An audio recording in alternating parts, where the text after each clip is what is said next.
Doing a book on the camera collection from George Eastman House is something we've talked about pretty much since I've been here, which is about 20 years. We started out with a conversation with the owner of Sterling Publications from New York City.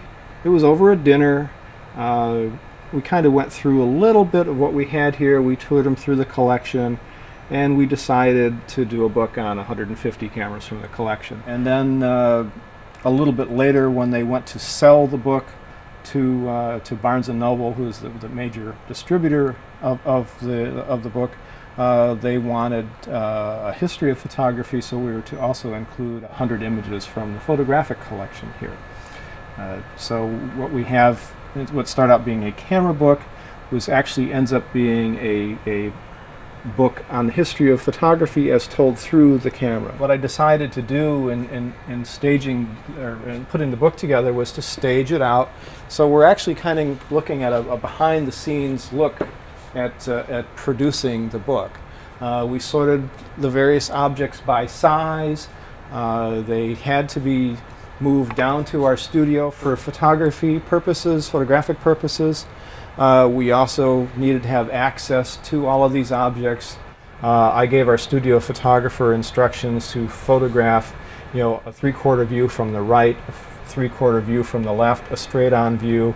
On specific cameras, I wanted details that would illustrate something that we're going to talk about, and I also gave her the instructions, and if there's something else you like about it, go ahead and photograph that also. We did this to give the book designer a lot of flexibility as to how it would look when it was put together. In trying to figure out how to do this, again, picking a 350 or so from 8,000, you start with the oldest thing you have in the collection. I mean, right off the bat, okay, we'll start with the oldest thing in the collection, which is this camera obscure right here, made in France about 1820.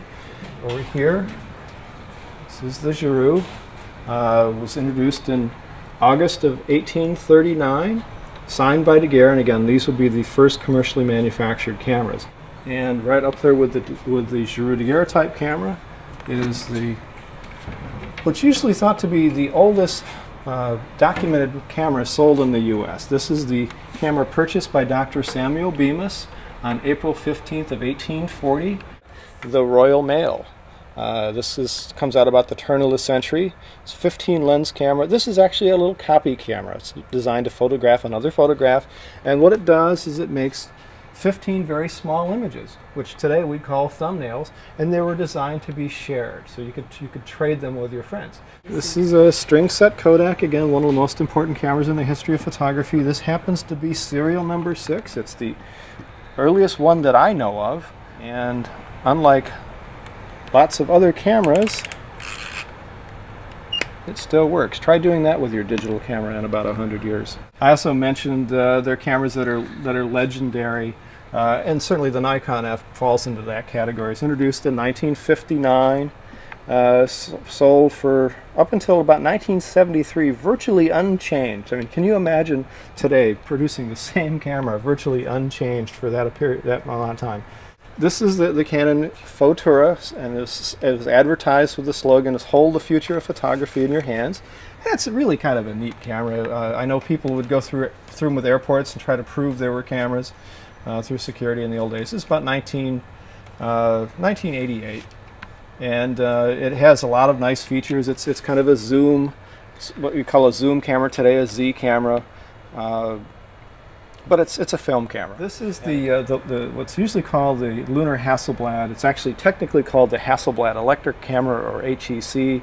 These were designed by Hasselblad to be used by NASA for photography in outer space.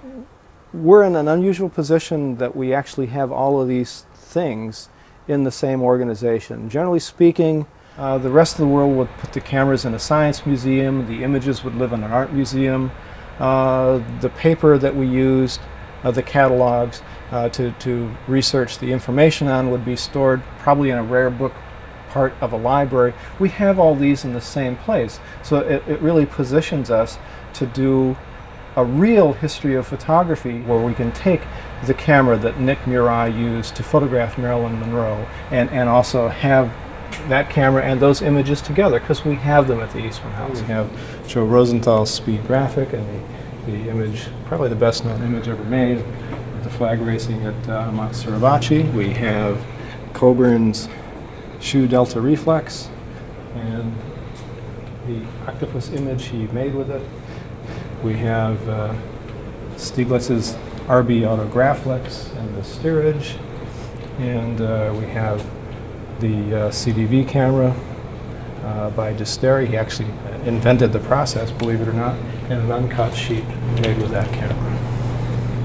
Cameras are interesting for a number of reasons. Right off the bat, they serve a purpose. They allow individuals to document their personal lives, whatever they find interesting. But on the other hand, what you're looking at here is a very condensed study of one specific consumer product over a many-year period. And then I said, okay, well, what do you need to get from the camera obscura to the Leica?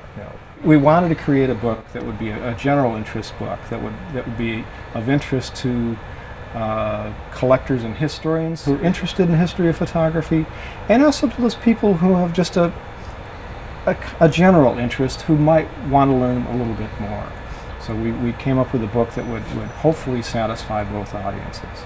Since we were able to take all of these facets of the history of photography and tie it into one book, it allows the reader unique access to this type of information that you basically, as far as I know, can't get anyplace else.